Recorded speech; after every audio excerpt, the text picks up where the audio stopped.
हाँ गाइस, जैसा कि आपको बता दें कि अगर आप अपने घर पे अपने जहाँ पे है आप वहीं पे अगर बिजनेस करना चाहते हैं, कोई उद्योग लगाना चाहते हैं, तो उसके लिए जो है मुख्यमंत्री उद्यम योजना का जो ऑनलाइन प्रक्रिया जो है स्टार्ट हो गया है। तो इस योजना के अंतर्गत जो है आपको 10 लाख रुपया का सरकार के द्वारा आपको सहायता राशि बिजनेस करने के लिए दिया जाएगा, जिसमें जो है आपको 50% माफ़ है, यानी कि आपको 5 लाख रुपया जो है आपको माफ़ होगा। आपको 5 लाख रुपया आपको वापसी करना, वो भी आपको 84 किस्ती में वापसी करना है। ये आपको पैसा कैसे वापसी करना है कि जब आपका फाइनल पेमेंट हो जाएगा उस समय से आपको कि 5 लाख रुपए का जो किस्ती है वो आपको स्टार्ट होगा। वो आपको 7 साल तक यानी कि 84 किस्ती में आपको वापसी करना है। तो इस वीडियो में आपको संपूर्ण जानकारी देने वाले कि आपको फॉर्म को कैसे भरना है। तो चलिए वीडियो को स्टार्ट करते हैं। तो उसके लिए आपको अपने स्क्रीन ब्राउज़र पे आ जाते हैं। आपको उद्यमी योजना आपको लिख करके सर्च कर देना होगा। उद्यमी योजना लिख करके जो ही सर्च करते हैं तो आपके सामने जो है इस तरह से इंटरफेस खुल करके आ जाएगा। तो यहाँ पे आने के बाद जो है उद्यमी योजना वाला ऑप्शन पे आपको क्लिक कर देना होगा। इस पर क्लिक करते ही जो आपके सामने इस तरह से इंटरफेस खुल के आ जाएगा। चलिए बता दें कि जो है कि वित्तीय वर्ष 2024-25 हेतु मुख्यमंत्री उद्यमी योजना अंतर्गत आवेदन के लिए ऑनलाइन पोर्टल दिनांक 1/7/2024 से सुबह 11 बजे से दिनांक 31/7/2024 को शाम 5 बजे तक जो है ये पोर्टल खुला रहेगा।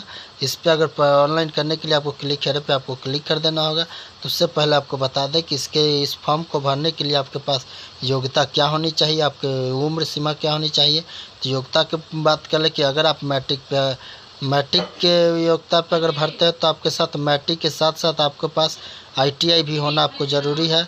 अगर आपके पास ITI नहीं है तो आपको मैट्रिक और इंटर का मार्कशीट को लगा करके इस फॉर्म को भर सकते हैं। तो चलिए रजिस्ट्रेशन करने के लिए ये पेज खुल जाएगा। तो यहाँ पे आपको फर्स्ट नेम, आपको प्रथम नेम जो पूछ रहा है उसमें आपको फर्स्ट नेम आपको डाल देना है। इसका मध्य नाम आपको पास है तो डाल दीजिए, नहीं तो आपका अंतिम नाम जो है आपको अंतिम नाम डाल देना होगा। इतना डालने के बाद आपसे एक ईमेल आईडी पूछा जाएगा। तो आपके पास एक ईमेल आईडी होना चाहिए, जो अगर आप नहीं है तो आप ईमेल आईडी आप और कैफ़े में जाकर आप बना लीजिए। इसके बाद ईमेल आईडी डालने के बाद क्या यह आपका नाम बिजनेस व्यवसाय के लिए है तो इसको यस कीजिए। इसके बाद यस करने के बाद जो आपको नीचे आ जाना है। नीचे आने के बाद आपसे लिंक पूछा जाएगा। तो लिंक में आपको चयन कर लेना है कि आप स्त्री के लिए फॉर्म को भर रहे हैं या पुरुष के लिए भरे। जिसके लिए भरे उसको आपको चयन कर लेना होगा। चयन करने के बाद आपसे एक मोबाइल नंबर मांगा जाएगा, जो आपको मोबाइल नंबर पे आपको OTP भेज के आपको सत्यापन के लिए आपको मोबाइल नंबर देना होगा। तो मोबाइल नंबर आपको चालू वाला डाल देना है। इसके बाद आधार नंबर आपसे पूछा जाएगा। तो जो आपके पास आधार नंबर है वो आपको इसमें आधार नंबर डाल देना होगा। तो आधार नंबर डालने के बाद जो है फिर नीचे आपसे आवेदन का प्रकार आपसे पूछा जा रहा है। तो आवेदन का प्रकार में देख लीजिए कि इसमें कौन सा प्रकार में आपको फॉर्म को भरना। अनुसूचित जाति उद्यमी योजना, अति पिछड़ा वर्ग, युवा उद्यमी योजना, अल्पसंख्यक सबके लिए है। तो आप देख लीजिए कि किस प्रकार के अंदर आते हैं तो उसको आपको सेलेक्ट कर लेना होगा। एक गो सेलेक्ट करने के बाद फिर आपको यहाँ OTP प्राप्त पर के आपको क्लिक कर देना होगा। OTP प्राप्त पर के क्लिक जो ही कीजिएगा तो आपके मोबाइल पे जो है आपके OTP भेजा जाएगा। तो उस OTP को इसमें आपको डाल देना होगा। तो जो ही OTP को डाल के आपको सत्यापित करते हैं। तो चलिए तो आपको OTP डाल देते हैं। OTP डाल के आपको अगर मोबाइल पर OTP नहीं गया तो OTP पुनः आप दोबारा भेज के आपको यहाँ डाल सकते हैं। चलिए OTP फटाफट डाल देते हैं।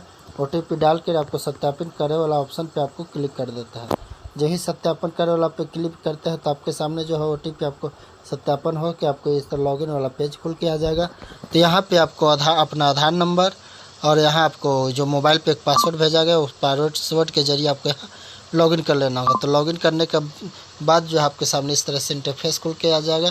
तो यहाँ पे आपको यहाँ रजिस्ट्रेशन नंबर आपको हो जाएगा, इससे आपका नाम रहेगा, आपका लिंक रहेगा। इसके बाद फिर आपसे यहाँ जन्म तिथि पूछा जाएगा, जो मैट्रिक के प्रमाण पत्र इसमें आपको जन्म तिथि डाल देना हो। इसके बाद आपको पिता माता अभिभावक का नाम डाल देना।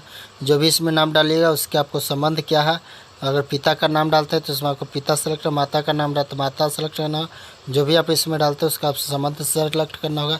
इसके बाद क्या आप दिव्यांग हैं तो अगर विकलांगता से आते हैं तो यस कीजिए, नहीं तो इसको नो करके आगे आपको बढ़ जाना है।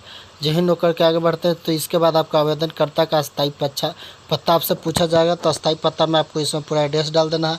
इसके बाद शहर गांव में आता है तो शहर गांव आपके पास है तो डाल दीजिए। इसके बाद आपको कौन सा पंचायत से आता है पंचायत डाल दीजिए। के बाद अपना थाना डाल दीजिए।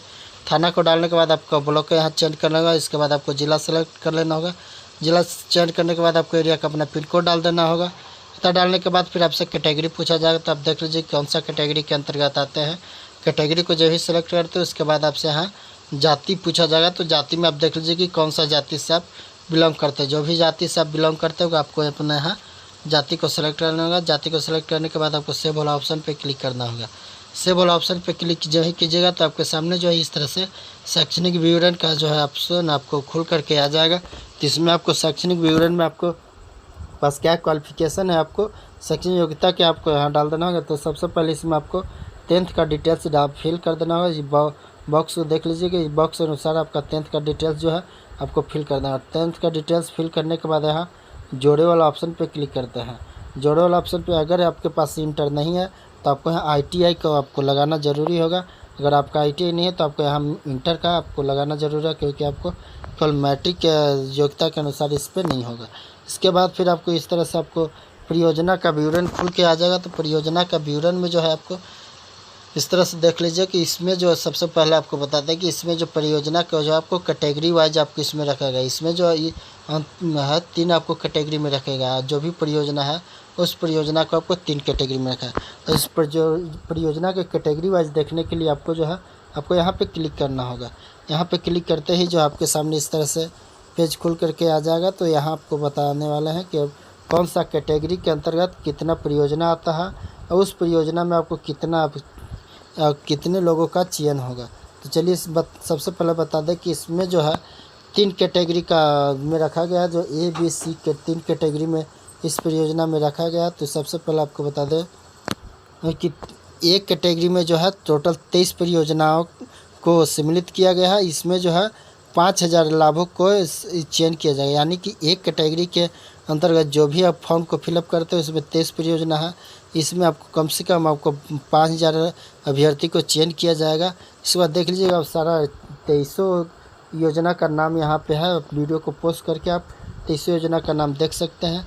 इसके बाद आपसे बात करते हैं कि कैटेगरी B, यानी कैटेगरी B में भी आपको 23 कैटेगरी B में भी आपको 23 परियोजना का ही सम्मिलित किया है। लेकिन इसमें जो है टोटल 35 अभ्यर्थी को ही चयन किया जाएगा। तो देख लीजिए B कैटेगरी में भी आपको सारा योजना का लिस्ट इसमें लगाया हुआ है। तो आप देख लीजिए कि कौन सा योजना के लिए आपको फॉर्म को फिलअप करना है। इसके बाद बात कर लेते हैं कैटेगरी C में। कैटेगरी C में जो है कि टोटल आपको 12 परियोजना है। 12 परियोजना का यहाँ नाम दर्शाया हुआ। तो देख लीजिए इसमें आपको 12 परियोजना में आपको इसमें जो कैटेगरी C में जो है 747 लाभुक यानी कि 747 अभ्यर्थी को ही चयन किया जाएगा। इतना करने के बाद चलिए आपको बता दें कि इस फॉर्म को भरने के लिए आपके पास डॉक्यूमेंट्स क्या क्या होना चाहिए। तो आपको बता दें कि इसके लिए डॉक्यूमेंट्स जो है आपको मैट्रिक के पास होना चाहिए, उस मैट्रिक की मार्कशीट सर्टिफिकेट होना चाहिए। इसके बाद आपको इंटर का होना चाहिए। आपको एक जाति प्रमाण पत्र बनवा लेना होगा और आपको आवासीय प्रमाण पत्र बनवा लेना होगा। अगर आपके पास विकलांगता है तो विकलांगता सर्टिफिकेट लगा देना होगा। इसके बाद फिर आपको करना क्या है, चलिए तो आपको बताते हैं। कितना करने के बाद कि तरह जो जान लेते हैं। इसके बाद आपको कैटेगरी को के अनुसार आपको अपना परियोजना को सिलेक्ट कर लेना होगा। परियोजना को सिलेक्ट करने के बाद फिर आपको नीचे आना होगा कि नीचे में है कि क्या आप प्रयोग परियोजना हेतु आवेदन करना चाहते हैं। अगर करना चाहते हैं तो इसके यहाँ वाला ऑप्शन जो है आपको इस पर टिक आउट कर देना होगा। चलिए तो इस पर हम सबसे पहले परियोजना को सिलेक्ट कर लें। इसके बाद इस पर यहाँ वाला ऑप्शन पे आपको क्लिक करके आपको दिखाते हैं। जो ही परियोजना पे क्लिक कीजिएगा तो इस तरह से आपका सामने जो है मैप खुल करके आ जाएगा। तो उस मैप के अनुसार आपको चलिए आगे बढ़ जाना है। तो जी इसमें आगे बढ़ने के बाद जो है आपको परियोजना को आने के बाद यहाँ हाँ वाला ऑप्शन पर क्लिक करने के बाद जो है आपको यहाँ चयन करना होगा कि आपको किस तरह का परियोजना का आपको लेना है। अदा करने के बाद जो है आपको परियोजना का स्थान आपसे परिवर्तित करना होगा। तो इसमें जो है आपको स्थान में आपको देख लेना होगा कि इसमें जो है कि जब आवेदन कर रहे हैं तो जहाँ आपको उद्योग करना है, बिजनेस करना है, वहाँ पे आपका ज़मीन जो है खुद का है या फिर किराए के मकान में लेकर रहता है। इसके जो भी आपको डालते हैं उसके अनुसार आपको जहाँ आपको उद्योग करना है, जहाँ बिजनेस करना है, उसका आपको व्यवसाय का आपको पता इसमें डाल देना होगा। व्यवसाय को पता डालने के बाद आपको सेव वाला ऑप्शन पे क्लिक कर देना होगा। सेव वाला ऑप्शन पे जो ही क्लिक करते हैं तो जो आपके सामने जो है डॉक्यूमेंट्स अपलोड वाला ऑप्शन जो है को खोल करके आ जाएगा। तो चलिए आपको डॉक्यूमेंट्स कैसे अपलोड करना है इस वीडियो में आपको आगे बताएंगे। डॉक्यूमेंट्स आपको अपलोड करके दिखाते हैं कि डॉक्यूमेंट्स आपको क्या क्या अपलोड करना है।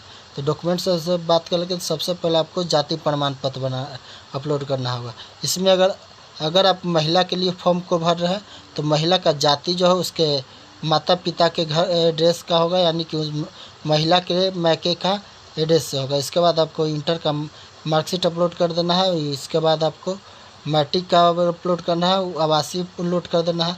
इसके बाद आपको प्रोफाइल फ़ोटो में आपको लाइव फ़ोटो होगा, लाइव फ़ोटो आपसे लिया जाएगा। इसके बाद आपको हस्ताक्षर अपलोड करना होगा।